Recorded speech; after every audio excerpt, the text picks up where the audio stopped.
On the first day of nursery, I walked into class and met all of my classmates. There were many kids, but one group of boys stood out to me in particular. Throughout the day, they did everything together and it seemed as if they were already friends. They intimidated me because they already knew each other, while I really didn't know anyone yet. Because of their confidence, I assumed that they would be mean. So when I got home that night, I told my mom about the bad boys in my class. As the year progressed and I started gaining more confidence in myself, I started playing with them during our free time. I got to know them better through these experiences, and once I did, I realized that the bad boys weren't mean or bad at all. They were just like any other nursery kid trying to make friends. By the end of the year, I had become friends with all three of them, and still am to this day. From this experience, I learned that it is unfair to judge people before you get to know them. Ve'ahavta la'yareach kamocha. Don't make an assumption unless you know the whole story. Not too long ago, as a little kindergartner, I began to prepare my costumes for something called Spirit Week. I had heard that around Purim, there was an entire week in which we got to dress up differently each day. There would be a crazy hair day, a sports day, and a pajama day, but best of all, there was superhero day. When my mom asked me who I wanted to be, my answer was simple and immediate: Batman. We looked for costumes online, and though all the Batman gear was in the boys section, I found the perfect outfit. It had shiny black boots, the classic Batman logo, and a long cape stretching to the floor. When I finally got to try it on, I felt powerful. Superhero Day finally arrived, and it was time for my premiere. As I walked into JK 105, I felt nervous to show my costume to the class, but I was instantly reassured when I saw 4 of my classmates wearing the same outfit. When Miss Ato gathered all the Batmans for a yearbook photo, I proudly puffed out my foam six-pack. I may have been the only Batman that day with long hair flowing out of my black mask, but I didn't care. I can be whatever I want to be. I learned that day to be myself, because anything is possible with the right mindset and a dash of confidence. Bitachon atzmi. Be yourself. Appalled. The look on my face when the last box revealed a pack of mini raisins was unimaginable. No words could explain the depth of my disappointment. That morning, my dad came in to JK 104 for Mystery Visitor Day. I was so proud when he walked through the doors because everyone got to meet my super dad. Most parents came in a suit, explained what their job was, some brought in cookies, and some did art. But my dad had prepared something different and exciting. He produced a box and asked the class what they thought was inside. A dinosaur, a $100 bill, they guessed. Little did they know, there was just another box. Again, with the second box. He asked the class to guess what was inside. A fire truck, candy, came in the guesses. Nope, another box. This continued for 6 more boxes, an eternity for a 4-year-old. Until finally, my dad said, okay, there's actually something in this one. And to our surprise, there was. As he opened the final box, we saw no cookies, no fun snacks, no toys, no. He slowly opened the box to reveal raisins. My heart sank, like any little kid gets excited about raisins.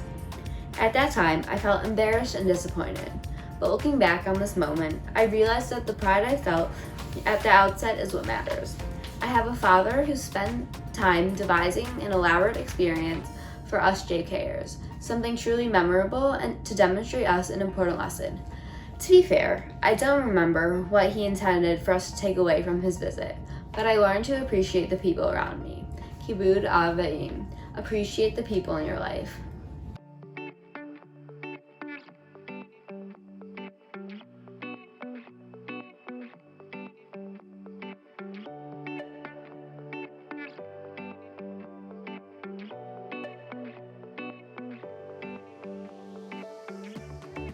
I was a very simple person in JK.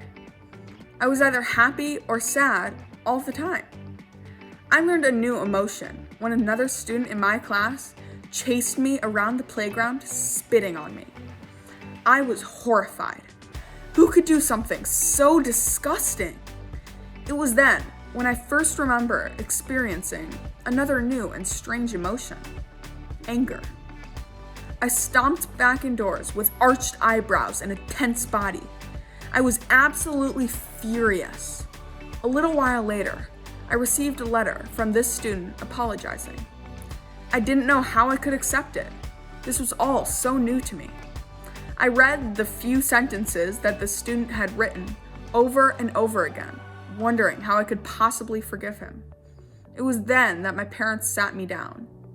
They told me that I should forgive him and that I should give him a chance to become friends. Although someone probably told him to write a letter, the words were genuine. So, I decided to forgive him, and then we became good friends. I started off as simple as can be, and Bernard Zell and my parents developed me into a much more complex person. Slicha, forgiveness creates friendships. It was the first day of spring, and the weather was great. After a full, fun day in SK 110, I rushed home to play at the park, and as luck would have it, I broke my arm by falling off the monkey bars.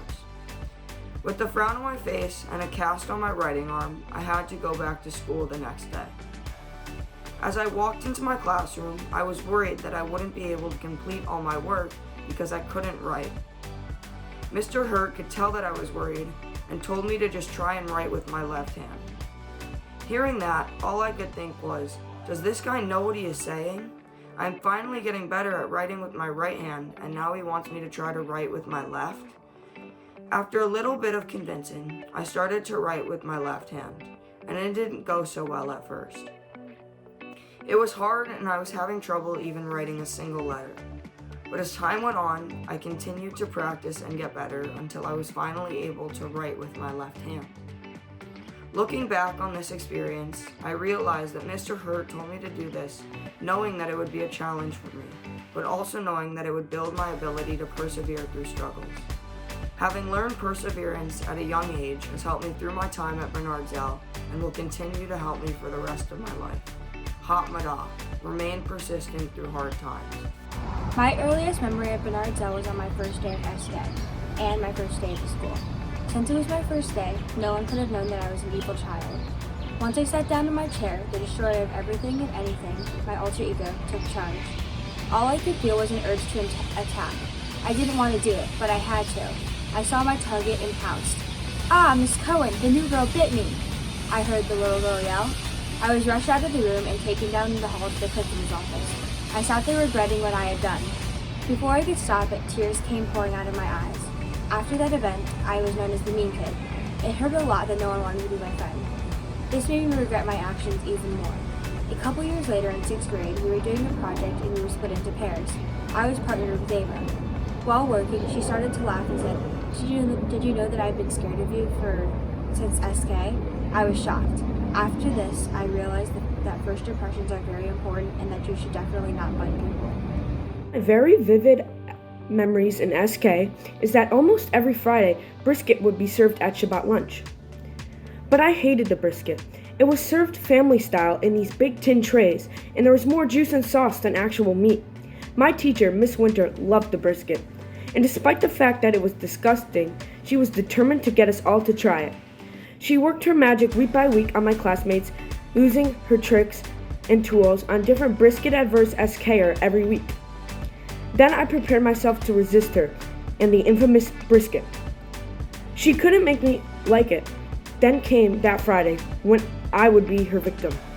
She cut it up into tiny pieces. She got me to put it in my mouth. She said, if you eat this, you will feel so great and you will love it. And much to my surprise, it was delicious. I had been missing out all along. Miss Winter taught me the importance of trying new things. When you never know if you like something until you try it. Now, every time I try something new, I think of that moment in SK. Always keep an open mind when you try new things. Hizamut lilmod. Keep an open mind.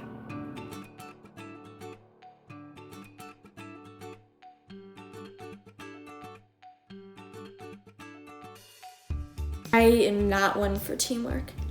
Ever since I can remember, I've been like this. One of my earliest memories of this was in SK. So we were right in the middle of our rainforest unit, and we were making models of the animals that lived in it. So I was put in a group to work on a leopard. So we all worked away at our own assigned tasks, which suited me just fine. So I was painting the spots on what I would later realize was paper that already had spots when someone in my group announced that we needed to attach the nose. So I immediately volunteered to handle it, grabbing the nose from my classmate. But to my disappointment, I couldn't do it all on my own. It was too hard to hold the body and attach the nose with only 2 little 5-year-old hands. It was truly not a one-person job like I had hoped, and the rest of the group rushed to my aid. This made me very angry. It was my job, not theirs. Like I said, I am not one for teamwork. But in the end, it took us all to hold on the nose that we could glue it down. And for a couple of 5-year-olds, it looked pretty great. Although I wasn't thrilled to have needed to rely on teamwork, this taught me that things may not always be exactly what you want, but things will work out. And then it dawned on me that being part of a group gets things done, although you may not always want to be part of one. Kihila, work together. Right when I met Jack Bender in SK, I knew we were going to be friends. I remember thinking, how odd is it that someone else had the best name in the world? One day, Jack and I realized something. We didn't just have the same first name, but we both had a last name that started with the same initial. We were both Jack B. There was no easy way to call out our attention because you couldn't just say Jack B, and you definitely couldn't just say Jack, because there were 3 Jacks in our grade. So we were known as Jack 1 and Jack 2. One day, Jack Bender suggested to me that we could be related. To our 5-year-old selves, having nearly the same name seemed like the best way to tell if we were related by blood. It made no sense why the names could determine our family history, but we were set on it. We had so much fun with the idea that when teachers or adults told us that we were not related, it just didn't matter. We just kept believing. What I learned from this relationship is that sometimes your imagination is more important than reality. Le'omed mikol adam. Learn and grow from each person you meet.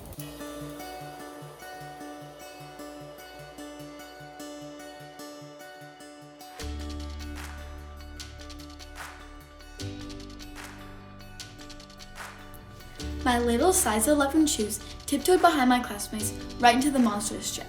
We all came to a halt and placed ourselves around the big eagle at the center of the basketball court. Alright, SK, today we're going to start with some hula hooping, Miss Cruz hollered. The whole class erupted in cheering, except for me. Everyone ran over to the cart and grabbed all sorts of different size and colored hula hoops. I watched as the large rings began to gracefully twirl around everyone's hips, but not mine. I tried to briskly swing the hoop around my hips, but it just dropped to the floor. What a way to start SK, I sadly thought to myself. Seeing that I was struggling, a boy whose name I couldn't even remember walked over to me and said, "I can help you." At first, I was embarrassed that I needed help, but hey, maybe it wouldn't be so bad. The boy showed me step by step exactly how he did it, and even though I couldn't figure it out right away, the boy spent every recess over the course of the week teaching me how to hula hoop. I knew he had better things he could have done, like playing football or soccer, but he chose to help me. In my 10 years at Bernard Zell, I learned a lot of things, including hula hooping. But what I will carry with me for the rest of my life is the friends I made here and the importance of friendship. To be a good friend, you need to be there for one another in times of need and struggle. Show them sympathy and do all you can to help them. Oh, and by the way, anyone who needs to learn how to hula hoop, Andrew Rice is your guy. Gilmut Hasudim, to be a sympathetic friend. In SK, my class and I were troublemakers. We often got punished for interrupting or doing something we weren't supposed to be doing.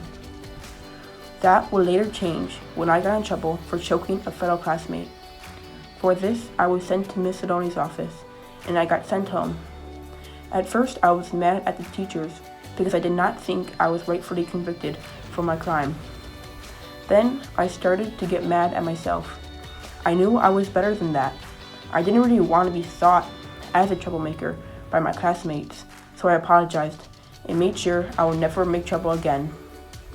This was a lie, however. I got in trouble many times over my years at Bernard Zell, but one thing stuck with me from that experience was the guilt I felt and the remorse that came with it when I got in trouble. This remorse is a good thing because it's motivation to be a good student and not to pick on others. In life, making mistakes can be a good thing because it's the only way to learn from your past mistakes. Slicha, learn from your mistakes. Kindergarten is a young age to be traveling internationally with your class, but SK 108 couldn't have been more excited. Our class had been studying different cultures, and our teachers had told us that we were going to be taking a class trip to Japan. We packed our suitcases, hugged our parents goodbye, and walked into school ready for our flight. However, our gullible 6-year-old selves had been fooled by our teachers, who had only been teasing us about this trip. Turns out we were going to do a mock trip, where we sat on the carpet and watched videos about Japan, as our teachers pretended to be our flight attendants. Just like Japan, right? We were all disappointed that we had believed our teachers, but knew that someday we would get another opportunity to travel together. Now, 10 years later, I find myself saddled with that same feeling of disappointment, knowing that I missed out on another special trip with my classmates, this time being to Yule. Little did I know that for my 8th grade graduation, I would be sitting on my couch, cap and gown, talking to you through a Zoom camera. Nonetheless, I will continue to be resilient when a curveball gets thrown my way, as BZ has taught me these past 10 years, because I know we will make it to Israel someday. Hodaya, be grateful for what you have.